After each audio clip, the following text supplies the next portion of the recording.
Hello, everyone. It's the interview queen, Alicia Atout here, and I am so excited to welcome you all to my interview with Mike O'Hearn. Hello. Hello, hello. Hi, how are you? I'm doing good. We made this happen. Yes, we're here. I'm psyched. Welcome to the show. How are you doing, and how are you holding up with this crazy world we're living in right now? I'm suited for this lifestyle. I'm good. I got my own gym. I got my own setup, and I'm a homebody, so it's worked out all right for me. Well, it definitely You can just seems start like moving.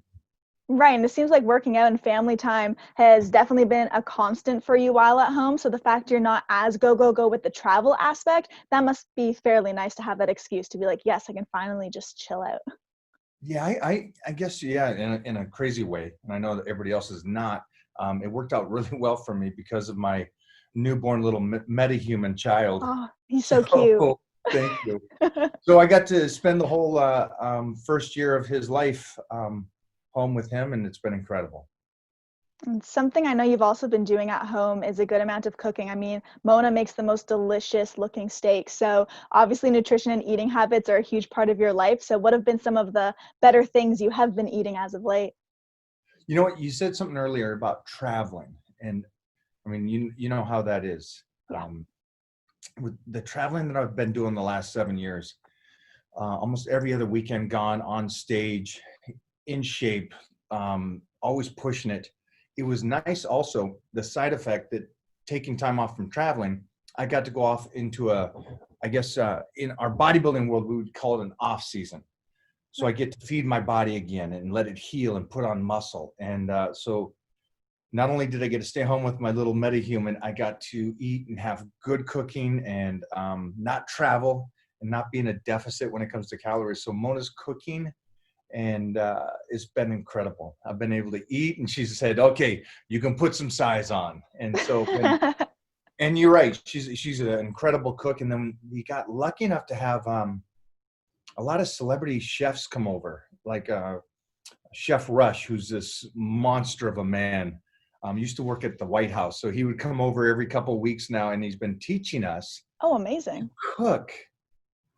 So we were going to do a whole class, a couples thing, go do a class of cooking and stuff. And he goes, "Don't worry about that. I come over, I'll teach you guys." Oh, wow, that's no small thing. That's incredible. And I mean, it's not a tiny accolade either to have cooked in the White House. So you're learning from a pretty good chef, I'd assume. Pretty decent guy. Well, one thing I noticed about you from not only following each other on social media, but also, of course, watching your YouTube channel is how you use one of my favorite phrases of all time, that being holy shnikes. So are you a big Chris Farley or Tommy Boy fan? Oh, 100%. Me too. Right? It's yeah, I mean huge comedies, but Chris Farley's just He's the to best. me a comedian god. So yeah, the best. And I do say that quite a bit, don't I? You do, and it's one of those things where I used to tweet it like twice a week, and then fans would pick up on it. I'm like, okay, I'll start using other phrases like "nuck and futz," or I'll throw them in something else in there. But what are some movies you can watch over and over, whether you have that downtime or you just simply want to decompress after a workout or something along those lines? Tommy Boy, anything with Chris Farley or Billy Madison and Happy Gilmore, those kind of Adam Sandler. Comedy movies are always a good. I miss the old school 80s, 90s comedies, but I'm a seasoned veteran. I'm old school. Um, Besides that, my girl's into those mystery kind of shows. Those Okay. ones where the people get, I mean, like the real stuff where someone was killed and they kind of have to discover how it is and stuff. And so she loves that. So we watch a lot of that stuff, And now's the perfect time because I feel like they're coming out with new documentaries every single week for stuff like that. So she's definitely gonna have so much to watch coming up. which is a good thing. Definitely. Mostly because we're in this lockdown again and I don't know when we're getting out. Yeah, we're desperate for content. It was like I felt like I finished Netflix and then I'm almost done Amazon Prime. I'm just gonna keep on chucking in between. I love that, which is amazing. And I know the world is moving so fast. It's amazing to see on Netflix or Prime or now Apple the level of stars Right. that are going over there to do that. This lockdown has affected everybody, and it's amazing thing to see how people some people are adapting to it and changing it and still making it work for them, which is a great thing. No, definitely. I feel like when you're put into a time like this, you have to make the best of it. I've seen a lot of people take to working out because they now have that downtime. Or for me, it's been great because now a lot of people aren't doing anything, so I'm able to have guests on more frequently. So you have to find those silver linings. And if Netflix has to be it for you, then, be my guest. Good call. Good call. Well, you are obviously incredibly strong and have battled it out in so many competitions, which we are going to get into. But when are you finally going to battle that blender of yours and finally get it a lid? Because I have watched way too many episodes of your vlog. I think we've gone so far down the one road, we're going to wait until like one of the fans send us a lid. Okay. You'll have to let me know when that happens because I'm just waiting for it. It's that continuous bachelor mentality. Lid, put a shirt over it. I don't know. Who needs it? It'll work. You're catching the little things. I love that. I try. Well, you've competed in bodybuilding since the age of around 14, then went on to become a 4-time Mr. Universe. So was bulking up and dominating every competition pretty much your goal from the start? Was that always the dream and the laser vision? Yeah, I was kind of bred into this athletic world because I had 9 older brothers and sisters, and my dad was a bodybuilder, football player. Mom was a martial artist. So we started very, very young, which is a blessing for me. And I got to see my elders, family members, make mistakes and what worked and what didn't work. And so I paid attention, and getting into it, it was that whole Bruce Lee and Arnold Schwarzenegger. I didn't want to be the look good guy. The look good was cool, but I wanted to be the guy that could just crush heads as well. And so that's why the martial arts came into play. That's why the powerlifting came into play, and competed through all of it at all the same time throughout the years. And yeah, the combination was just to be, I guess in my idea, was a walking superhero, comic book character. Right. And so I was lucky enough, like you said, to win the universe 4 times, the California powerlifting 4 times, California judo. And then that helped me get American Gladiators and other TV shows like Battle Dome and stuff. So it's not a bad little, not a bad gig. No, not at all. It's been amazing too to see how you've been able to grow that and ricochet into other things. Like now you have the Titan crew where there's clothing, meal plans, nutritional info, and you now even have a collab with some new supplements. So I have to ask you, what exactly does Natty Juice taste like? Like gains. Tastes like gains. Gains. You just feel like the fat's burning and your muscle is building. It's an immediate hit. Yeah. I love it. Yeah, I teamed up, and not an athlete with BPI, but a business partner. And so they really listened to what I wanted to do, and they're great with my personality and how I like to push things. So they're okay with the Netty Juice, and we got fantastic. The name, I cracked up as soon as I saw it. I was like, did he actually? Oh, he did. So they're great. BPI is great. I mean, BPI itself is one of those biggest companies in the world. And so it was a no-brainer for me when the man over there that's running the show has been a friend of mine forever. And I got him into health and fitness. And so it's funny how the world works. 10 years later, he comes to me and says, hey, let's make a collab. And I was like, this sounds great. I love when things come full circle like that, especially so organically. And since we are on that topic of Natty, one of my favorite things that you do on your channel is Natty or Not, because I'm always completely psyched out. Like it's so hard for me to tell. So are there any telltale signs that someone is not Natty?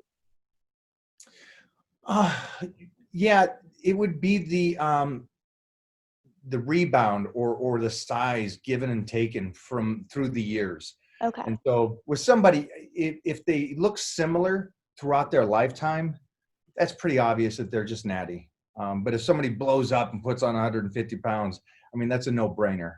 They get ginormously huge and ripped, and then they fall apart and become very small and frail. Those are the basic tales. And I if they do it or they don't do it, it doesn't really matter to me. Right. I couldn't talk about it the first 20 years of my career, which is, I think, the new age kids that get upset. I was always drug tested before shows, so I never competed without being drug tested. And then I couldn't even speak about it because I was under contract with a guy named Joe Weider, Now, you may be too young for Joe Weider. Do you know No, Joe? yeah, honestly, because my dad's the reason I got into bodybuilding. So all these names, whenever I they're love brought your up, dad. I'm like, yep. So Joe Weider discovered me when I was 19, 20, and brought me to California, which I thought was like an honor because he's the guy that brought Arnold Schwarzenegger over. And then I was under contract with him, and so I couldn't talk about this other side of it. So being natty didn't change my life in that stage. If anything, it held me back instead of making me bigger. But the great thing about that is that I got a longer career going the route that I want to go. Oh, definitely. And it's interesting when you talk about subjects like that, because it can be, in a strange way, a touchy subject for some people. And that's when you kind of get into the snowflakes aspect that you always bring up. So how did that kind of organically come to be? Because that's another word and phrase you use all of the time. I know exactly what it means, but did you just kind of see someone who's the epitome of a flake and it came out, or how did that kind of come around?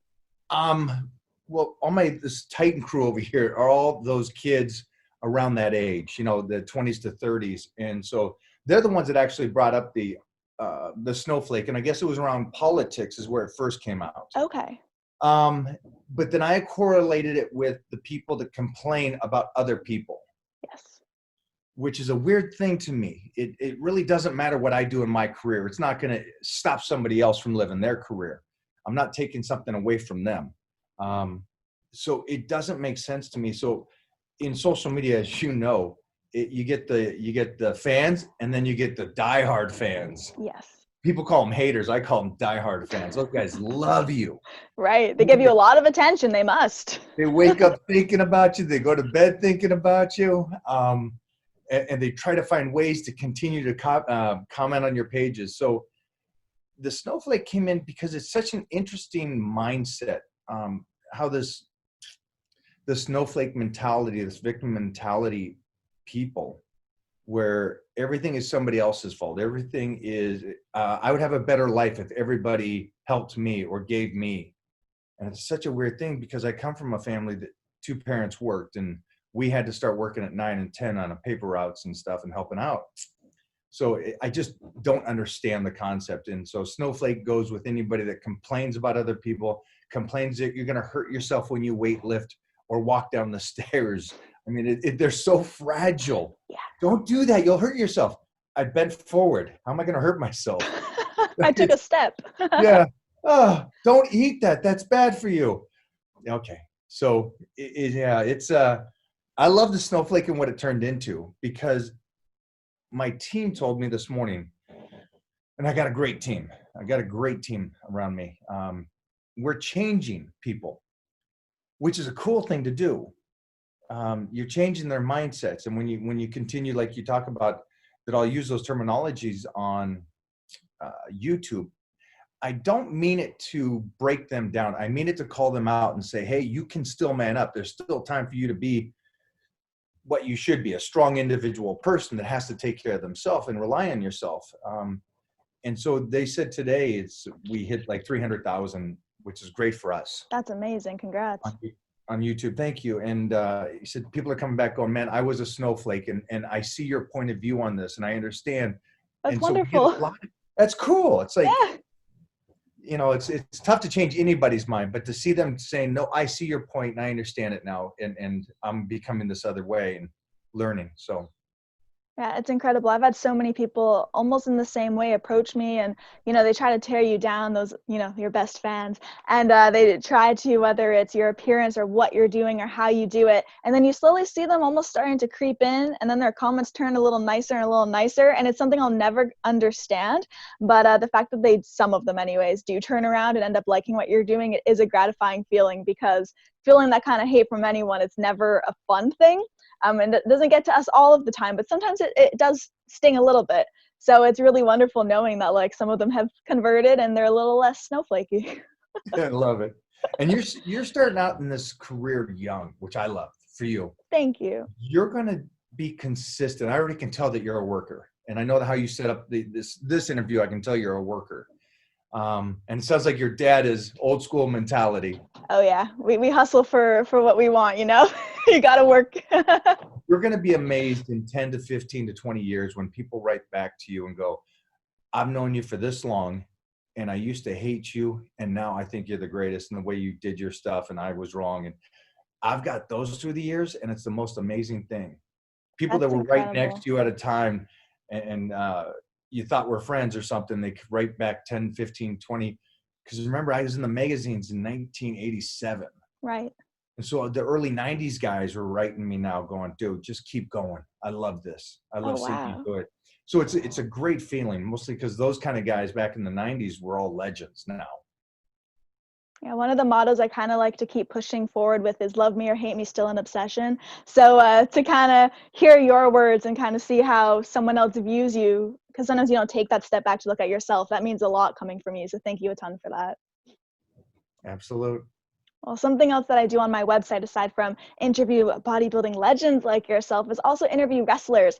And I have to ask, I mean, you're a titan, you're built for it. So is there ever a reason that you haven't got into the wrestling world yet? I actually have been offered and was there. So Okay. in 91, Shane McMahon flew out to LA and sat down and had dinner with Shane. And we had a great talk. A week later, he flew me out, sat down Connecticut out there with Vince and everybody in their office and his cowhide chairs, and we had a discussion. And we were moving forward at that time, back in the early 90s. And the problem was that when I got to California, I tried out for American Gladiators, and I won a spot. And so there was only 6 of us guys on American Gladiators, and I couldn't do both. Gotcha. And so even though at that time I had to decline it, I still came back in 2000 when I was doing another show called Battle Dome, Right. and they had us hook up with Ted Turner's league, WCW. And so that's where I got to meet a lot of my friends today, Kevin Nash, Hulk Hogan, and Sting, and all these. Not Sting. Sting was over in WWE, but I've met all the guys, Goldberg and everybody. And so we did some wrestling there, which was great. And then I went to go to camp as well. But it was the same situation. I was under contract with Fox Television to do Battle Dome. And so, again, I'm doing Just a didn't line up. show. So it's great, though. I got to do it in my 20s, 30s, and 40s. I got to kick people's asses for a living. And only downside is wearing spandex. Right. In public, on TV. Yes. Yeah. It's I mean, always, obviously I wear it at home all the time, but still. that's something all the wrestlers bring up when people are like, oh, wrestling is such a serious sport. And they're like, I literally wrestle in spandex for a living, like little trunks. So yeah, they always point that out for whatever reason. It cracks me up. Guys in spandex. Yep. Living the life. But I want to say thank you so much for taking the time, for hopping on here. I'm so happy that we were able to make it happen. And it's been such a delight speaking with you. You've been great. Thanks for Awesome. taking time today. Of course, everyone, this has been the legendary Mike O'Hearn. I'm the interview queen, Alicia Atout. Be sure to check out aliciaatout.com for all exclusive interviews and features, and we will see you all next time. Bye, everybody.